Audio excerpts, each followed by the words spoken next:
menghargai dan menghormati. Sesama rekan penegak hukum tentunya saling mendukung bagaimana ini menjadi terang, menjadi jelas, dan bisa kita jelaskan kepada masyarakat. Ia pernah menjadi sosok yang paling ditakuti para koruptor. Namanya berkali-kali muncul dalam konferensi pers pengungkapan kasus-kasus besar. Dari Jiwasraya, Asabri, korupsi timah, hingga berbagai perkara bernilai triliunan rupiah. Di mata publik, Febri Adriansyah adalah simbol ketegasan penegakan hukum. Namun, roda kehidupan terkadang berputar begitu cepat. Kini, nama yang dahulu identik dengan pemberantasan korupsi justru menjadi sorotan setelah Korps Pemberantasan Tindak Pidana Korupsi Polri menetapkannya sebagai tersangka dalam dugaan tindak pidana korupsi dan tindak pidana pencucian uang. Pertanyaannya, bagaimana seorang pejabat yang selama ini memimpin penyidikan perkara korupsi bisa berakhir sebagai pihak yang diselidiki? Menurut penyidik, semuanya tidak berawal dari nama Febri Adriansyah. Penyidik lebih dahulu mengembangkan dugaan korupsi dalam sejumlah perkara, di antaranya terkait tata kelola batubara, kasus PT Asabri, hingga dugaan penyimpangan dalam penyelesaian utang yang melibatkan anak usaha PT Krakatau Steel. Dari pengembangan itulah, penyidik menduga menemukan keterkaitan dengan dugaan penyalahgunaan kewenangan dan aliran dana yang kemudian mengarah kepada Febri Adriansyah. Puncaknya terjadi pada 8 Juli 2026. Tim penyidik melakukan penggeledahan serentak di sejumlah lokasi di Jakarta, Bogor, dan Tangerang Selatan. Namun, perhatian publik langsung tertuju pada satu lokasi, sebuah rumah mewah di kawasan Sentul, Bogor. Di sanalah penyidik menemukan sebuah berangkas yang terkunci rapat.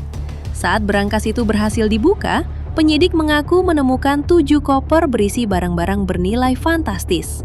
Barang bukti yang diumumkan kepada publik antara lain 74 kg emas batangan, uang tunai sekitar 4,7 juta dolar Amerika Serikat, 14 juta dolar Singapura, serta uang tunai dalam mata uang rupiah.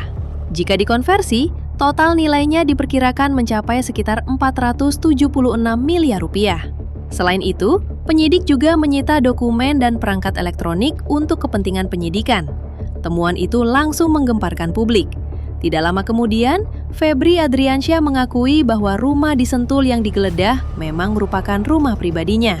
Namun, ia membantah bahwa temuan tersebut otomatis membuktikan adanya tindak pidana. Ia menyatakan barang-barang yang ditemukan memiliki pemilik dan asal-usulnya akan dijelaskan melalui mekanisme hukum yang berlaku.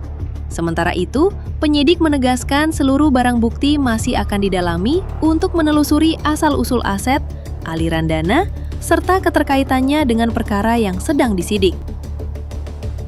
Kasus ini kemudian berkembang semakin besar.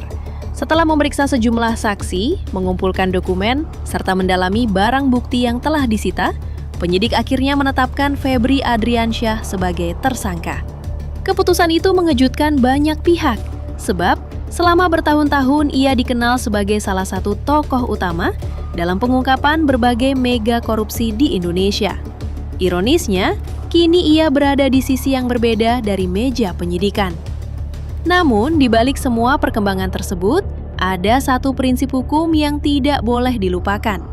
Status tersangka bukanlah putusan bersalah. Seluruh dugaan yang disampaikan penyidik masih harus diuji melalui proses persidangan yang terbuka dan independen. Hanya pengadilan yang berwenang menentukan apakah seseorang terbukti bersalah atau tidak.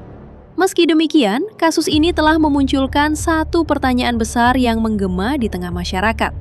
Jika penegak hukum bisa terseret dugaan korupsi, lalu siapa yang sesungguhnya mengawasi para penegak hukum? Apakah kasus ini hanya melibatkan satu orang, ataukah penyidikan akan membuka jaringan yang lebih luas? Jawabannya masih menunggu proses hukum.